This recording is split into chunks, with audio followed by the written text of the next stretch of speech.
गुरु प्यारी साध संगत जी, सभी को प्रेम भरी राधा स्वामी जी। मनुष्य इस संसार में अनेक सहारों के भरोसे जीवन बिताता है। कभी उसे अपने ज्ञान पर गर्व होता है, कभी अपनी मेहनत पर विश्वास होता है, कभी धन पर तो कभी अपने संबंधों पर।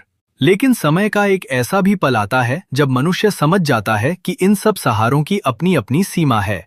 परिस्थितियां जब अनुकूल होती हैं तब हर कोई साथ दिखाई देता है, लेकिन जब जीवन अचानक करवट बदलता है तब वही मनुष्य अपने भीतर एक ऐसी खाली जगह महसूस करता है जिसे संसार का कोई भी व्यक्ति भर नहीं सकता। उसी समय उसे एक ऐसे सहारे की आवश्यकता होती है जो केवल शब्दों से नहीं बल्कि अपनी कृपा से जीवन का मार्ग बदल दे। वह सहारा है हमारे पूज्य सद्गुरु। सद्गुरु का संबंध केवल हमारे शरीर से नहीं होता बल्कि हमारी आत्मा से होता है। माता पिता हमें जन्म देते हैं, परिवार हमें संस्कार देता है, समाज हमें पहचान देता है, लेकिन सद्गुरु हमें हमारे वास्तविक स्वरूप से परिचित कराते हैं।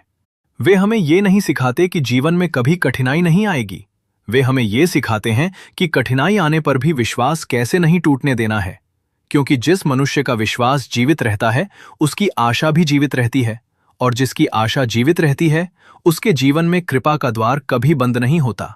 हम अक्सर सोचते हैं कि हमारी प्रार्थना का उत्तर क्यों नहीं मिला। हम कहते हैं कि हमने सिमरन भी किया, अरदास भी की, फिर भी हमारी समस्या क्यों समाप्त नहीं हुई। लेकिन हम ये भूल जाते हैं कि सद्गुरु केवल हमारी इच्छा पूरी करने नहीं आते, वे हमारे जीवन को संवारने आते हैं। कई बार जो घटना हमें दुख लगती है वही आने वाले समय के सबसे बड़े सुख का कारण बनती है। उस समय हमारी बुद्धि सीमित होती है, इसलिए हम केवल वर्तमान का अंधेरा देखते हैं। सद्गुरु भविष्य का प्रकाश देखते हैं। सच्चा सद्गुरु कभी अपने बच्चे का अहित नहीं होने देता। कभी वे परिस्थितियां बदल देते हैं, कभी मनुष्य की सोच बदल देते हैं, और कभी मनुष्य को इतनी शक्ति दे देते हैं कि वही कठिनाई उसके जीवन की सबसे बड़ी सीख बन जाती है। संसार के दरवाजे बंद हो सकते हैं, लेकिन सद्गुरु की कृपा का द्वार कभी बंद नहीं होता। जब मनुष्य पूरी श्रद्धा के साथ उनके चरणों में अपने अहंकार को रख देता है, तब वहीं से उसकी नई यात्रा आरंभ होती है। साध संगत जी, आज जो साखी आप सुनने जा रहे हैं वो केवल नौकरी छूटने की कहानी नहीं है। ये उस विश्वास की कहानी है जिसने टूटते हुए परिवार को फिर से संभाला। ये उस सिमरन की कहानी है जिसने निराशा के बीच आशा का दीप जलाया। और ये उस कृपा की कहानी है जिसने ये सिद्ध कर दिया कि जब संसार कह देता है अब कुछ नहीं हो सकता, तब सद्गुरु मुस्कुराकर कहते हैं अब मेरी बारी है। गुरु प्यारी साध संगत जी, यदि आपने अभी तक इस साखी को मन लगाकर सुना है तो एक छोटी सी विनती है। यदि आपको भी सद्गुरु की कृपा पर विश्वास है तो इस वीडियो को अभी एक लाइक अवश्य कर दीजिए।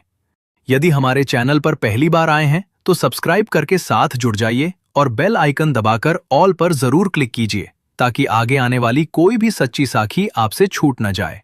और कमेंट में प्रेम से राधा स्वामी जी अवश्य लिखिए। आपके एक एक कमेंट से हमें भी सेवा करने की प्रेरणा मिलती है।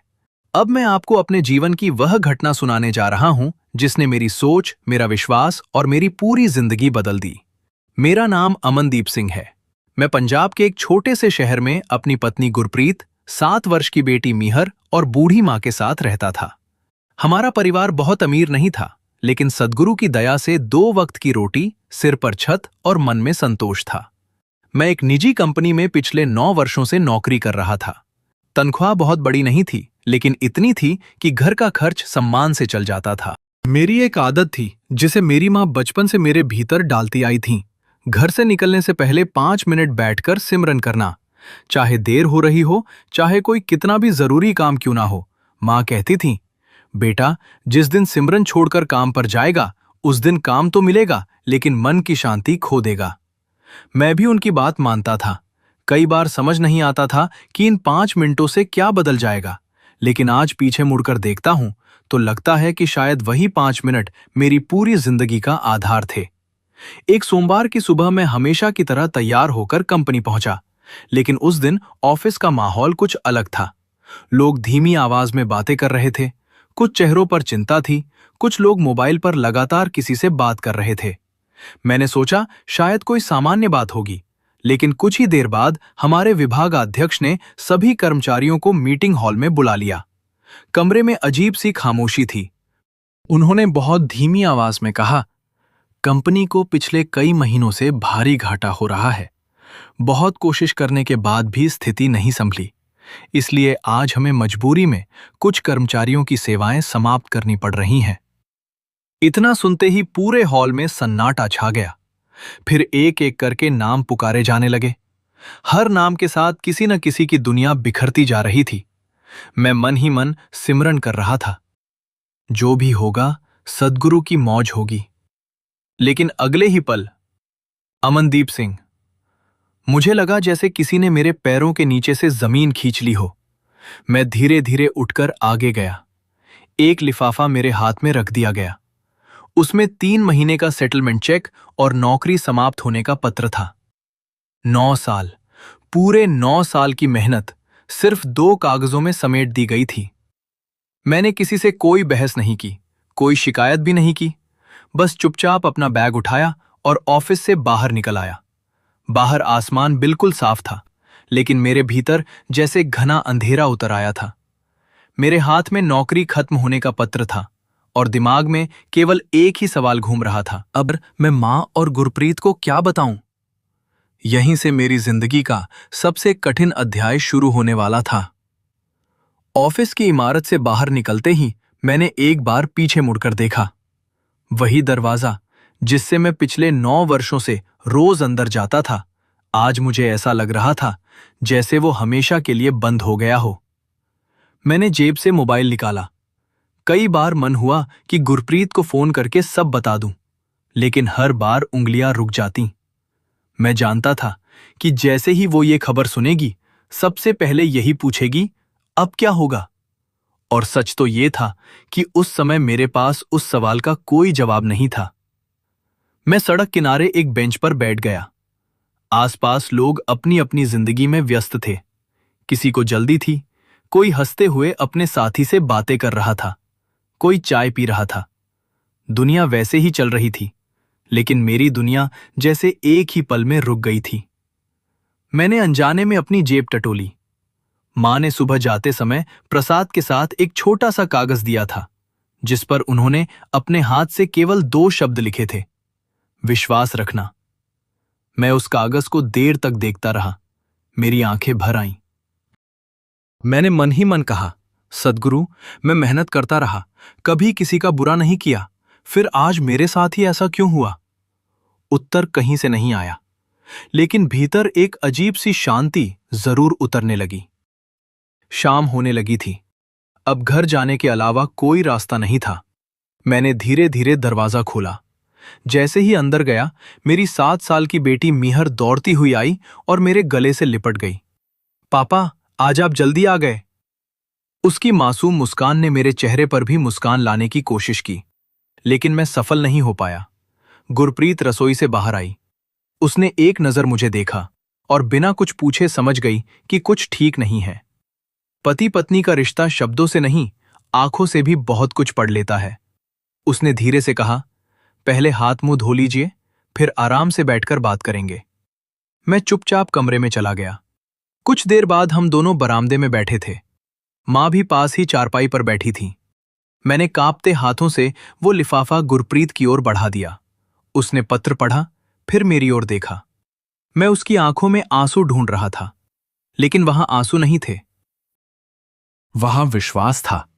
उसने बिना घबराए वो कागज मोड़ा, मेरे हाथ अपने हाथों में लिए और बोली, अगर ये दरवाजा बंद हुआ है तो मुझे पूरा भरोसा है कि सद्गुरु ने कहीं ना कहीं दूसरा दरवाजा पहले से खोल रखा होगा। मैंने आश्चर्य से उसकी ओर देखा। तुम्हें डर नहीं लग रहा? वो हल्का सा मुस्कुराई। डर तो लग रहा है, लेकिन डर से पहले मुझे सद्गुरु पर भरोसा है। हमने आज तक रोटी अपनी नौकरी से नहीं खाई, उनकी दया से खाई है। नौकरी चली गई है, दाता नहीं बदले। उसकी ये बात सीधे मेरे दिल में उतर गई।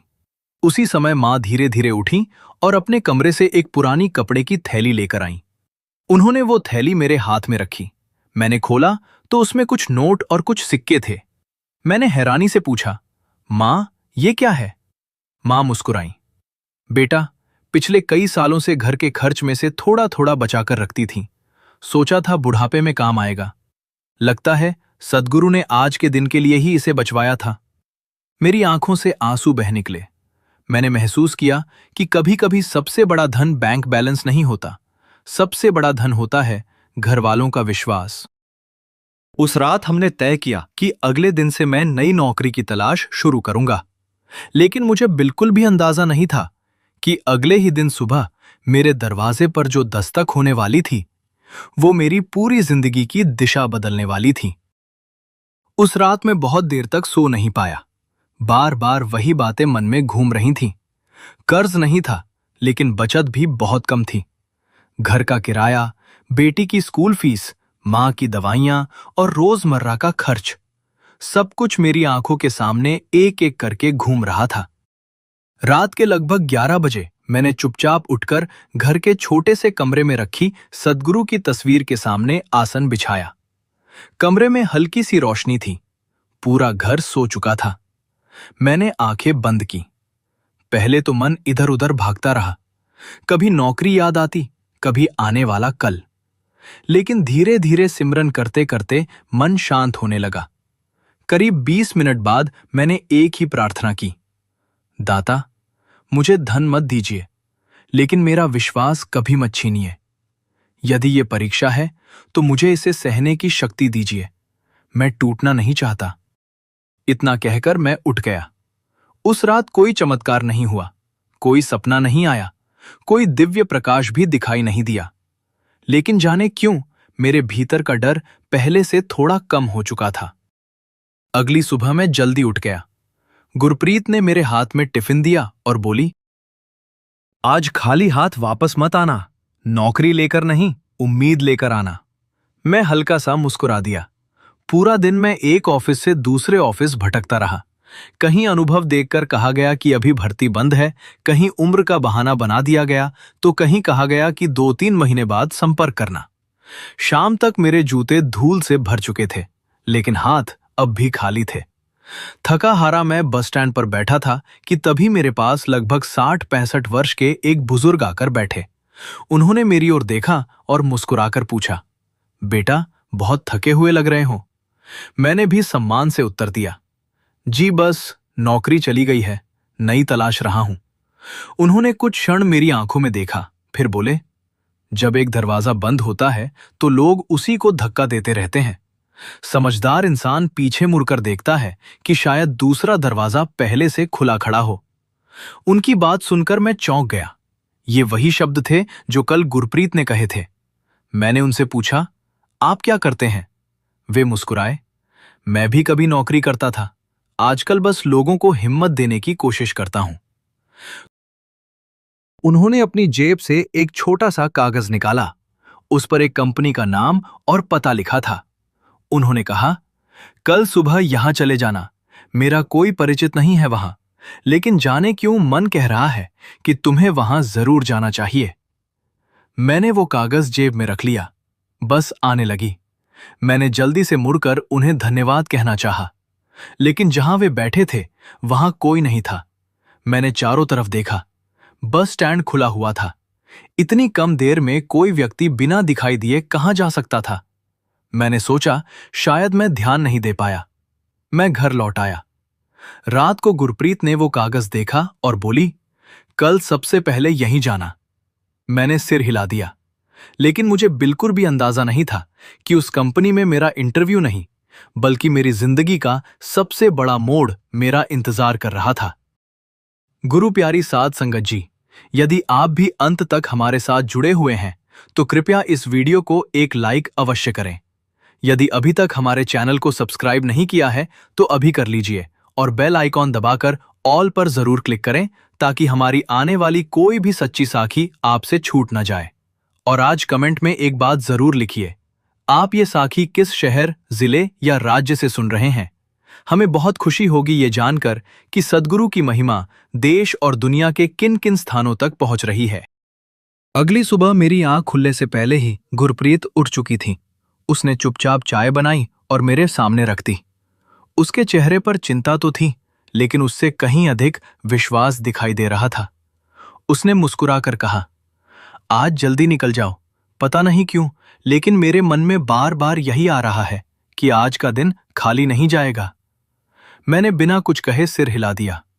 माँ ने हमेशा की तरह मेरे सिर पर हाथ रखा और केवल इतना कहा, बेटा, नौकरी मांगने मत जाना, सद्गुरु की मौज स्वीकार करने जाना। माँ के इन शब्दों ने मेरे मन में एक अजीब सी शक्ति भर दी। मैं उस कागज पर लिखे पते की ओर चल पड़ा। करीब 1.5 घंटे बाद मैं शहर के एक ऐसे औद्योगिक क्षेत्र में पहुंचा जहां मैं पहले कभी नहीं गया था। सामने एक बड़ी सी इमारत थी। बाहर कंपनी का नाम लिखा हुआ था। इमारत नई थी, लेकिन उसके बाहर भीड़ लगी हुई थी। मैंने अंदर जाकर पूछा तो पता चला कि आज वहां एक ही पद के लिए लगभग 150 उम्मीदवार आए हुए थे। मेरा दिल एक बार फिर बैठ गया। मैंने मन ही मन सोचा, इतने लोगों में मेरी क्या संभावना है। फिर उसी क्षण मुझे माँ की बात याद आई, मौका मत देख, मौज देख। मैंने गहरी सांस ली और आवेदन जमा कर दिया। करीब 2 घंटे तक सभी उम्मीदवार अपनी अपनी बारी का इंतजार करते रहे। कुछ लोग अपनी डिग्रियों की बातें कर रहे थे, कुछ अपने पुराने अनुभव गिना रहे थे, कुछ ये दावा कर रहे थे कि उनकी पहले से पहचान है, इसलिए नौकरी उन्हें ही मिलेगी। मैं चुपचाप एक कोने में बैठकर सिमरन करता रहा। तभी एक युवक मेरे पास आकर बैठा। उसने पूछा, भाई साहब, कितने साल का अनुभव है? मैंने कहा, लगभग 9 साल। वो मुस्कुराया, तो फिर आपकी नौकरी पक्की समझिए। मैंने भी मुस्कुराने की कोशिश की, लेकिन भीतर से मैं बिल्कुल आश्वस्त नहीं था। कुछ देर बाद मेरा नाम पुकारा गया। मैं इंटरव्यू रूम के बाहर पहुंचा। दरवाजा खुला, मैंने अंदर प्रवेश किया। कमरे में 3 अधिकारी बैठे थे। उन्होंने मेरे दस्तावेज देखे, कुछ सामान्य प्रश्न पूछे। फिर अचानक उनमें से एक अधिकारी ने मेरी ओर देखते हुए पूछा, अगर हम आपको इस नौकरी के लिए चुन भी लें तो हमें यह विश्वास क्यों होना चाहिए कि आप कठिन समय में हमारी कंपनी का साथ नहीं छोड़ेंगे? ये प्रश्न सुनकर मैं कुछ क्षण शांत रहा। फिर मैंने बहुत सहजता से उत्तर दिया, सर, जिस व्यक्ति ने अपना सबसे कठिन समय देखा हो वो साथ छोड़ना नहीं सीखता, वो साथ निभाना सीख जाता है। कमरे में कुछ पल के लिए सन्नाटा छा गया। तीनों अधिकारी एक दूसरे की ओर देखने लगे। फिर उन्होंने कुछ और प्रश्न पूछे। करीब 15 मिनट बाद इंटरव्यू समाप्त हो गया। मैं बाहर आ गया। मुझे नहीं पता था कि मेरा उत्तर उन्हें पसंद आया या नहीं। मैं बस इतना जानता था कि मैंने सच बोला था। दोपहर तक सभी उम्मीदवारों के इंटरव्यू पूरे हो गए। अब सभी परिणाम का इंतजार कर रहे थे। लगभग 1 घंटे बाद कंपनी का एक कर्मचारी बाहर आया। उसके हाथ में एक सूची थी। सभी लोग उसके चारों ओर इकट्ठा हो गए। मैं भी भीड़ के पीछे खड़ा हो गया। उसने सूची पढ़नी शुरू की। मेरा दिल बहुत तेज धड़क रहा था। लेकिन तभी कंपनी के मुख्य द्वार पर एक काली गाड़ी आकर रुकी। उसमें से लगभग 70 वर्ष के एक सम्मानित सज्जन उतरे। जैसे ही वे अंदर आए, कंपनी के सभी अधिकारी तुरंत खड़े हो गए। स्पष्ट था कि वे कंपनी के मालिक थे। उन्होंने चारों ओर एक नजर डाली और फिर उनकी नजर सीधे मुझ पर आकर ठहर गई। मैं उन्हें पहचानता नहीं था, लेकिन जिस तरह वे मुझे देख रहे थे, उसे देखकर ऐसा लग रहा था जैसे वे मुझे वर्षों से जानते हों। और अगले ही क्षण उन्होंने अपने मैनेजर से जो बात कही, उसे सुनकर मेरे पैरों तले जमीन खिसकने वाली थी। कंपनी के मालिक की नजर अब भी मुझ पर टिकी हुई थी। उन्होंने अपने मैनेजर से कहा, जरा इन्हें मेरे कैबिन में भेजिए। इतना सुनते ही वहां खड़े कई उम्मीदवार मेरी ओर देखने लगे। मुझे स्वयं समझ नहीं आया कि ऐसा क्यों हुआ। मेरा तो अभी अभी इंटरव्यू हुआ था। न मैं किसी को जानता था और ना ही यहां पहले कभी आया था। मैं धीरे धीरे उनके कैबिन की ओर बढ़ा। मन में एक ही बात चल रही थी, आखिर ये मुझे अलग से क्यों बुला रहे हैं? मैंने दरवाजा खटखटाया। अंदर से आवाज आई, आइए बेटा। मैंने अंदर प्रवेश किया। उन्होंने सामने वाली कुर्सी की ओर इशारा किया, बैठ जाइए। मैं बैठ तो गया, लेकिन मन में कई सवाल थे। कुछ क्षण तक वे मेरी फाइल देखते रहे। फिर मुस्कुराकर बोले, तुम्हारा नाम अमनदीप सिंह है? जी। 9 साल एक ही कंपनी में काम किया? जी। और नौकरी अचानक चली गई? मैंने आश्चर्य से उनकी ओर देखा। जी, लेकिन आपको ये सब कैसे पता? वे हल्का सा मुस्कुराए, तुम्हारी फाइल में लिखा है। मैंने राहत की सांस ली। फिर उन्होंने एक ऐसा प्रश्न पूछा जिसकी मुझे बिल्कुल उम्मीद नहीं थी, अगर आज तुम्हें यह नौकरी ना मिले तब क्या करोगे? मैंने बिना देर किए उत्तर दिया, सर, दुख तो होगा, लेकिन मैं हार नहीं मानूंगा। मैं फिर से कोशिश करूंगा, क्योंकि मैंने एक बात सीख ली है कि इंसान का काम प्रयास करना है, परिणाम देना ऊपर वाले के हाथ में है। वे कुछ क्षण तक मेरी ओर देखते रहे, फिर बोले, आजकल लोग इंटरव्यू में बड़ी बड़ी बातें करते हैं, लेकिन तुम्हारी आवाज में बनावट नहीं है। लगता है तुमने कठिन समय सचमुच देखा है। मैं चुप रहा। उन्होंने मेरी फाइल बंद की, फिर अपनी मेज की दराज खोली और उसमें से एक पुरानी डायरी निकाली। डायरी के बीच से उन्होंने एक छोटी सी तस्वीर निकाली। जैसे ही मेरी नजर उस तस्वीर पर पड़ी, मेरी आंखें फैल गईं। वो हमारे पूज्य सद्गुरु की तस्वीर थी। अनायास ही मेरे हाथ जुड़ गए। उन्होंने भी तस्वीर को आदर से अपने माथे से लगाया, फिर बोले, बेटा, मैं व्यापार बहुत वर्षों से कर रहा हूं। जीवन में उतार चढ़ाव बहुत देखे हैं। एक बात समझ में आ गई है कि मेहनत आदमी करता है, लेकिन सही समय पर सही दरवाजा खुलना, ये केवल कृपा से होता है। मेरी आंखें नम हो गईं। उन्होंने आगे कहा, आज सुबह घर से निकलते समय मैंने अरदास की थी कि यदि आज किसी ऐसे व्यक्ति से मिलूं जो केवल नौकरी नहीं बल्कि अवसर का सम्मान करना जानता हो, तो उसे खाली हाथ नहीं लौटाऊंगा। मैं ध्यान से उनकी बातें सुन रहा था। उन्होंने इंटरकॉम उठाया, एचआर को मेरे कैबिन में भेजिए। कुछ ही क्षण में एचआर मैनेजर अंदर आए। कंपनी के मालिक ने शांत स्वर में कहा, अमनदीप सिंह की नियुक्ति कर दीजिए। मैंने सोचा शायद मुझे ठीक से सुनाई नहीं दिया, लेकिन अगले ही वाक्य ने मुझे और भी अधिक आश्चर्य में डाल दिया। इन्हें उस पद पर मत रखिए जिसके लिए ये इंटरव्यू देने आए हैं। इनकी योग्यता उससे अधिक है। इन्हें सीनियर ऑपरेशंस कोऑर्डिनेटर के पद पर रखिए, और वेतन भी इनके पिछले वेतन से बेहतर होना चाहिए। मेरे होंठ कांपने लगे। मैं कुछ बोल ही नहीं पाया। मेरी आंखों से आंसू बह निकले। मैंने धीरे से कहा, सर, मैं आपका ये उपकार कभी नहीं भूलूंगा। वे मुस्कुराए। मेरा नहीं बेटा, धन्यवाद उस शक्ति का करना जिसने तुम्हें यहां तक पहुंचाया। मैंने सिर झुका लिया। उसी समय मेरी नजर उनकी मेज पर रखी एक फ्रेम की हुई पंक्ति पर पड़ी।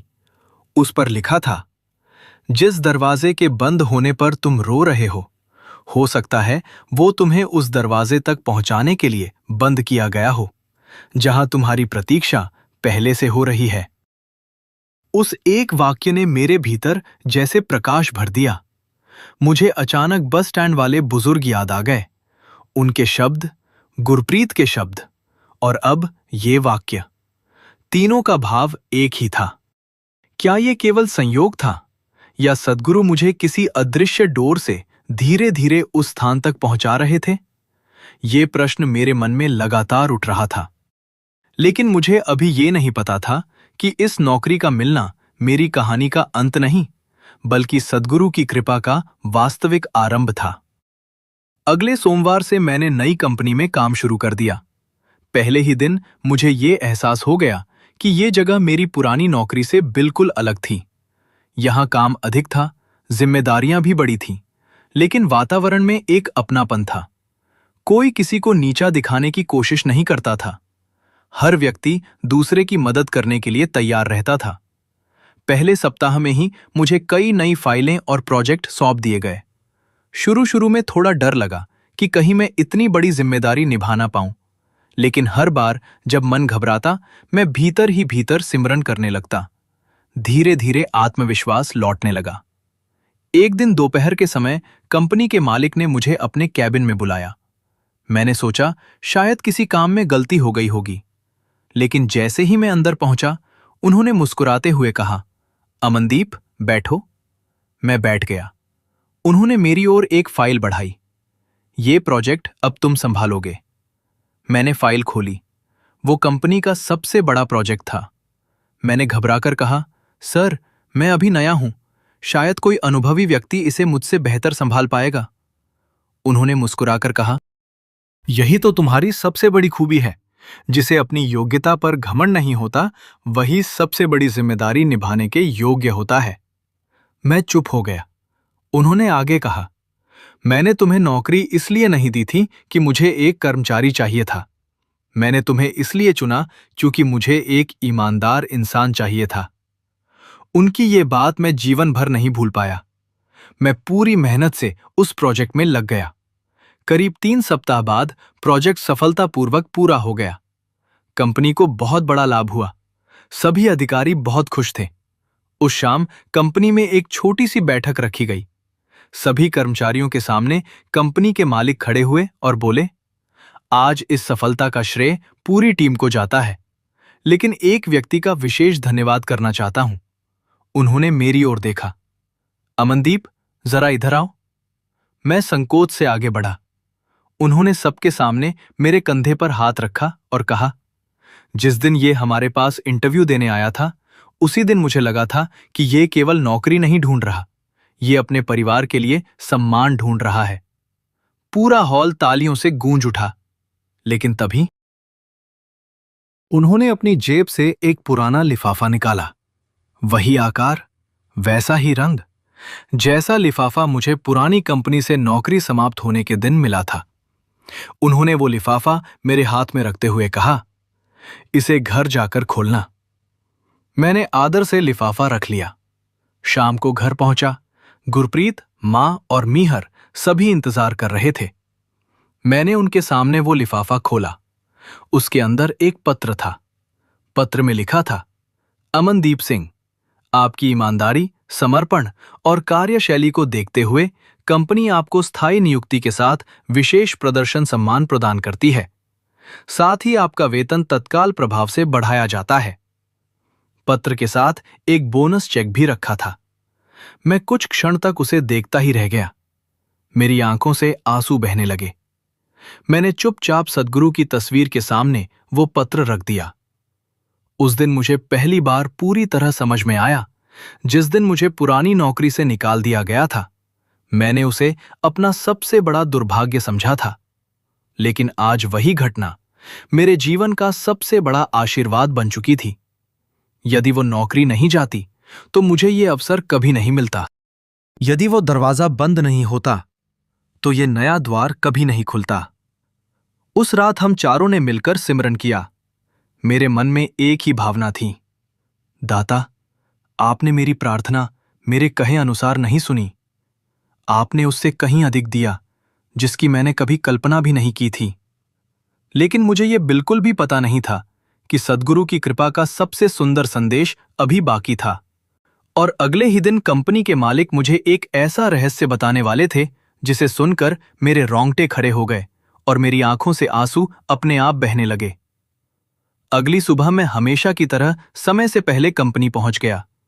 लेकिन जैसे ही मैं अपनी सीट पर बैठने लगा, रिसेप्शन से संदेश आया, अमनदीप जी, मालिक साहब ने आपको तुरंत अपने केबिन में बुलाया है। मैंने सोचा शायद किसी नए प्रोजेक्ट की बात होगी। मैं धीरे धीरे उनके केबिन तक पहुंचा। दरवाजा खटखटाया। अंदर से वही अपनापन भरी आवाज आई, आओ बेटा, मैं तुम्हारा ही इंतजार कर रहा था। मैं अंदर गया। आज उनके चेहरे पर एक अलग ही शांति थी। उन्होंने सामने रखी कुर्सी की ओर इशारा किया और बोले, बैठो, आज काम की बात नहीं करनी, आज एक अधूरी बात पूरी करनी है। मैं चुपचाप बैठ गया। कुछ क्षण तक कमरे में बिल्कुल सन्नाटा रहा। फिर उन्होंने अपनी मेज की दराज खोली और एक पुराना लिफाफा बाहर निकाला। उस लिफाफे में एक छोटी सी डायरी रखी थी। उन्होंने वो डायरी मेरे हाथ में देते हुए कहा, इसे खोलो। मैंने डायरी खोली। पहले ही पन्ने पर एक तारीख लिखी थी, वही तारीख जिस दिन मेरी नौकरी गई थी। मैं चौंक गया। उन्होंने मुस्कुराकर कहा, आगे पढ़ो। मैंने पढ़ना शुरू किया। हे मालिक, यदि आज मेरे पास ऐसा कोई इंसान आए जो मेहनती हो, ईमानदार हो और केवल परिस्थितियों का मारा हो, तो मुझे उसे पहचानने की बुद्धि देना। यदि वो मेरे योग्य हुआ तो मैं उसे केवल नौकरी नहीं दूंगा, उसे सम्मान भी दूंगा। मैं पढ़ते पढ़ते रुक गया। मेरी आंखें भर आईं। मैंने धीमे स्वर में पूछा, सर, आपने ये उसी दिन लिखा था? उन्होंने सिर हिलाया।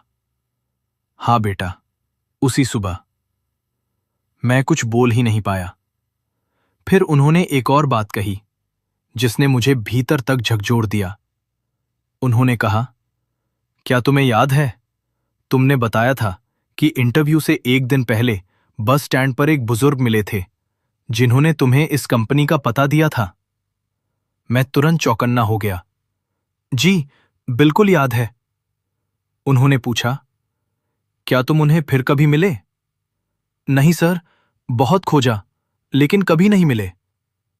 उन्होंने अपनी कुर्सी से उठकर दीवार पर लगी एक पुरानी तस्वीर उतारी। तस्वीर में कई लोग खड़े थे। उन्होंने तस्वीर मेरी ओर बढ़ाई। जरा ध्यान से देखो।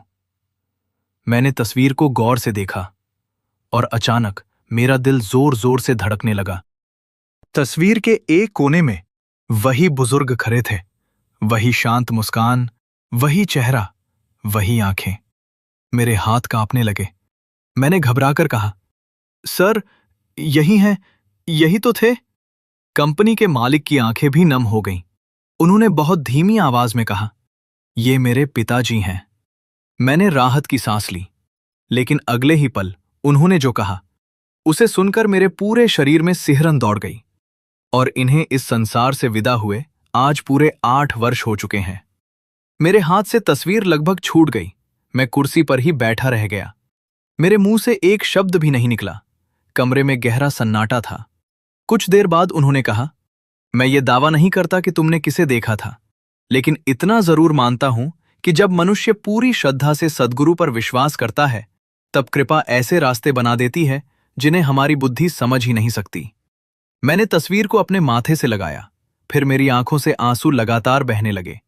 उसी क्षण मुझे मां की बात याद आई, नौकरी मांगने मत जाना, सद्गुरु की मौज स्वीकार करने जाना।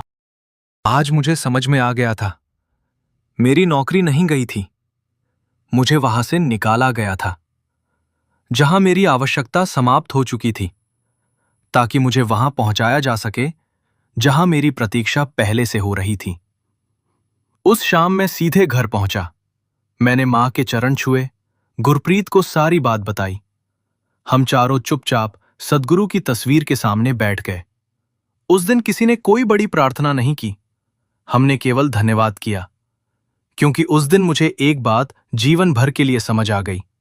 सद्गुरु कभी हमारे जीवन से कुछ छीनते नहीं हैं, वे केवल वो हटाते हैं जो हमारी आध्यात्मिक उन्नति और वास्तविक भलाई के मार्ग में बाधा बन चुका होता है। जिस दिन मेरी नौकरी गई थी, मैं रो रहा था, लेकिन उसी दिन सद्गुरु मेरे लिए एक ऐसा द्वार खोल चुके थे जिसका मुझे आभास भी नहीं था। इसलिए यदि आज आपके जीवन में भी कोई दरवाजा बंद हुआ है, तो निराश मत होइए।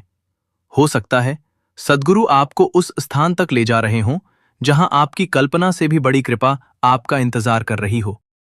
गुरु प्यारी साध संगत जी, यदि इस सच्ची साखी ने आपके हृदय को स्पर्श किया हो और आपको सद्गुरु की कृपा पर विश्वास और अधिक दृढ़ हुआ हो, तो कृपया इस वीडियो को लाइक अवश्य करें। यदि आपने अभी तक हमारे चैनल को सब्सक्राइब नहीं किया है, तो अभी सब्सक्राइब करें और बेल आइकॉन दबाकर ऑल पर जरूर क्लिक करें, ताकि हमारी आने वाली हर नई सच्ची साखी सबसे पहले आप तक पहुंचे। कमेंट में प्रेम से राधा स्वामी जी अवश्य लिखें और साथ ही ये भी बताइए कि इस साखी का कौन सा भाग आपके हृदय को सबसे अधिक छू गया। और यदि आपको लगता है कि ये साखी किसी ऐसे व्यक्ति तक पहुंचना चाहिए जो इस समय जीवन की कठिन परीक्षा से गुजर रहा है, तो कृपया इस वीडियो को शेयर अवश्य करें। हो सकता है आपके एक शेयर से किसी टूटे हुए मन को फिर से सद्गुरु पर विश्वास करने की प्रेरणा मिल जाए। राधा स्वामी जी।